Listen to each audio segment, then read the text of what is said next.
Probably my last 3 years at Everton were stressful.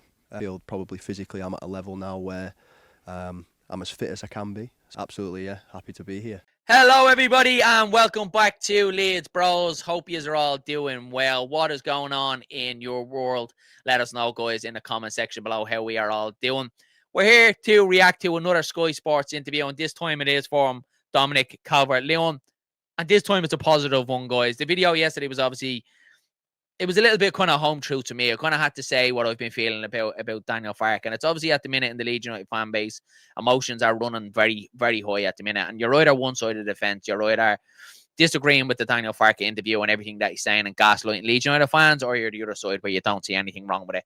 And that's fine, guys. We're able to disagree with people without showing any hate and, without things getting hostile in chats or turning toxic. You're allowed to have your own opinion, guys. And here on Leeds Bros, we do things a little bit differently, lads. We can't and we won't tolerate any sort of hate in the chat or, attacking people for their opinions. It just doesn't wash here. To be honest with you, myself and Dylan, we actually like when people have different opinions to us, because we can actually look at it and you might even change our minds, to things that we see and things that we feel. And that's the way opinions work as well.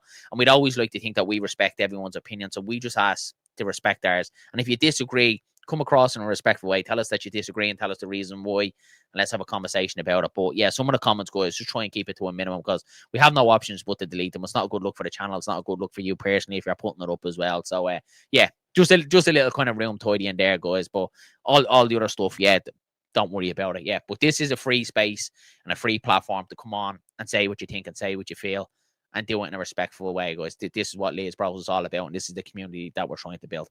Right, let's get into it. Let's talk about Dominic Calvert Lewin. So he's done a sit-down interview with Sky Sports today about his time at Everton, what it was like from high-pressure environment. Obviously, they were down there with us the last time that we got relegated. Everton were really hovering above that relegation zone for a couple of seasons. So he speaks about that, his time now coming into Leeds United, the decision, how easy it was to come to Leeds United, that he needed that sort of fresh start in his career after he felt his career went a little bit stagnant.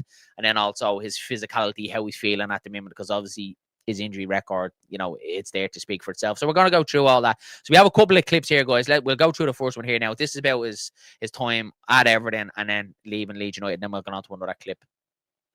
I think, 9 years is a long time to be anywhere. And I think I got to a point where I was just craving a new challenge and a fresh environment, and absolutely, yeah, happy to be here. Why did you feel you needed to maybe go on and play your football elsewhere? Probably my last 3 years at Everton were stressful. There was a lot of ups and downs, and I felt that I'd come to a stage where I probably started to stagnate a little bit, and just felt like a fresh environment and a new challenge was what was needed.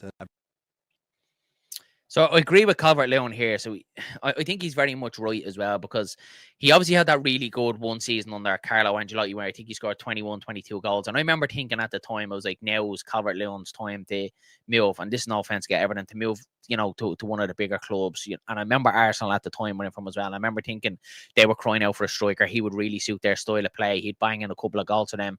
And it didn't really materialise, that move. And he stayed at Everton. And then after that, there was a massive decline in his career then after that. And it's obviously, look, it's no fault of his own. It's injuries. It's just one of them things. It's part and parcel of football. But his career's kind of been stop-start since then.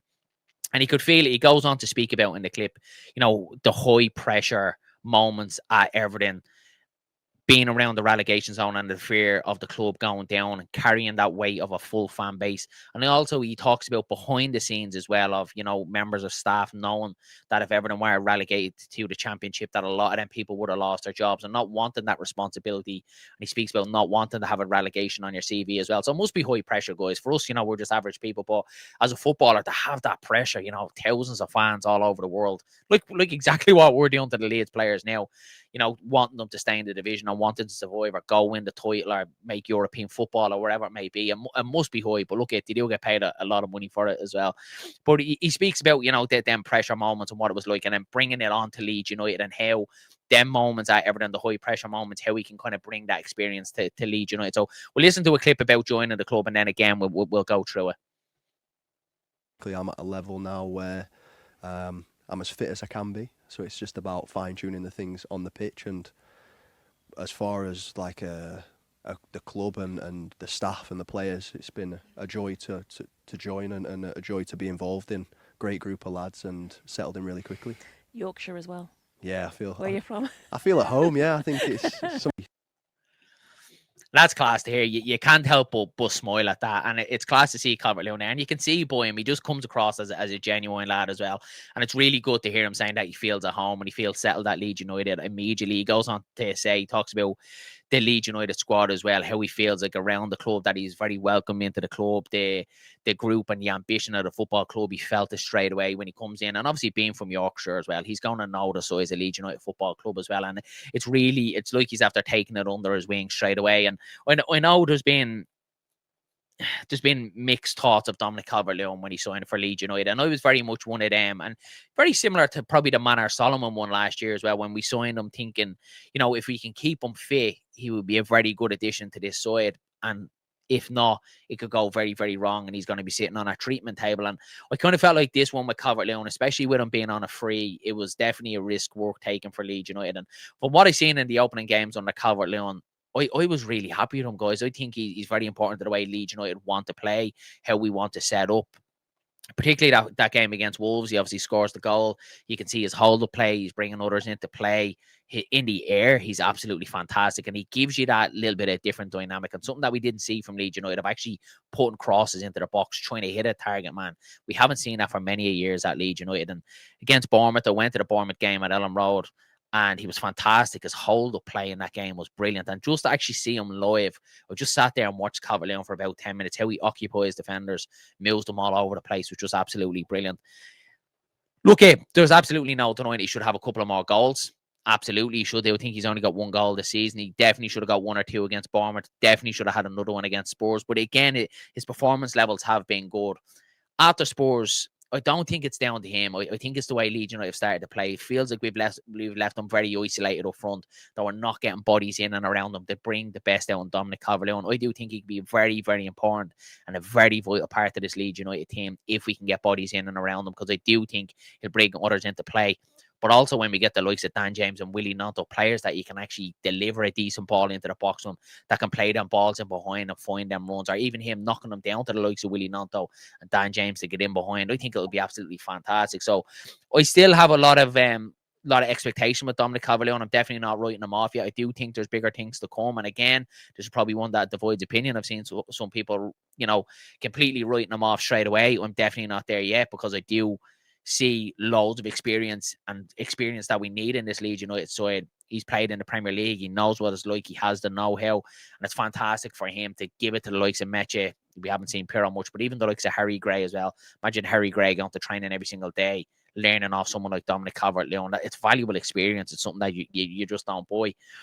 But he goes on, he speaks about how he's settling in at Leeds. He said he's enjoying life around the city, around the training ground. He's getting on well with players. That is really good dressing real vibe at the minute. And he talks about the environment being positive and player focused. And said he ideally that he already feels like that he can trust the manager and the coaches as well. Look, that's obviously a massive thing. You need to be able to trust your manager and coach. He talks about, and this is obviously a big thing for Dominic Calvert Lewin, is his physicality. He says he feels physically fit, and it's just about fine-tuning them little things. And he's absolutely right, because he does look physically fit, touch wood, hopefully no injuries for Dominic Calvert Lewin. And it is just about fine-tuning them little things. You can see he's making them runs, but it's just, he hasn't really chalked his cue yet. Just came with that, which was off the spot. That was actually a good one. He hasn't chalked the cue yet. And I do think he can get there. So absolutely, I wouldn't be writing him off just yet. But it is a really good interview, and I definitely urge you to go watch it as well. It definitely put a little bit of positivity into me around all the negativity that's going on at the moment around the Leeds United fan base, and how kind of toxic and hostile it is at the minute as well. And I've actually really enjoyed making this video as well. It's a little bit positive, a little bit of a change from the videos that we've been making over the last couple of weeks. So as I said, guys, I will drop the full video below if you want to go check it out. If you enjoyed our little snippet of it, make sure you drop a like on the video, and of course hit subscribe to the channel. Myself and Dylan will be back later on in the week for your match preview, looking ahead to Aston Villa after Daniel Farke's press conference. Eagerly awaiting that one to see what he has to say. So we leave it there, guys. Mind yourselves, mind each other. Catch you in the next one.